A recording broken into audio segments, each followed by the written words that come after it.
கொய்யாப்பழம் சீசனுங்கிறதுனால கொய்யாப்பழம் சாப்பிடணும்னு எனக்கு ரொம்ப ஆசையாக இருந்தது. போகிற வழியில் அந்த தாத்தா 1 கிலோ கொய்யாப்பழம் 30 ரூபான்னு தான் வச்சுருந்தாங்க. சரி ஓகே, நானும் நம்ம அக்கா டானும் அதை வாங்கிட்டு பஸ்ஸிலே பசி தாங்க முடியாமல் எடுத்து சாப்பிட்டாச்சு. விநாயகர் சதுர்த்தி சீசனுங்கிறதுனால பிள்ளையார் ஊருக்கு ஊர் பார்க்கலாம். பஸ்ஸு நிற்கிற இடத்துல கரெக்டாக இந்த பிள்ளையார் பள்ளிவாசலில் இருந்தது. பார்க்கவே அழகாக இருந்தது.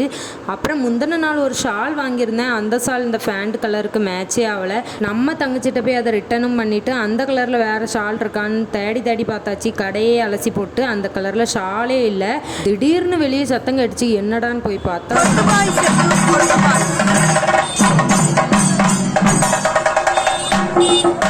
பக்கத்தில் ஏதோ ஒரு கோயில் கொடங்க, அங்கே முளைப்பாரிலாம் எடுத்து போயிட்டு இருந்தாங்க. அதை கொஞ்சம் நேரம் வேடிக்கை பார்த்து முடிச்சுட்டு அதுக்கப்புறம் எங்கள் அம்மா ஊருக்கு போகக்கூடிய மினி பஸ், அதாவது நான் ஸ்கூல் படிக்கும்போது இருந்த மினி பஸ் நின்றுச்சு.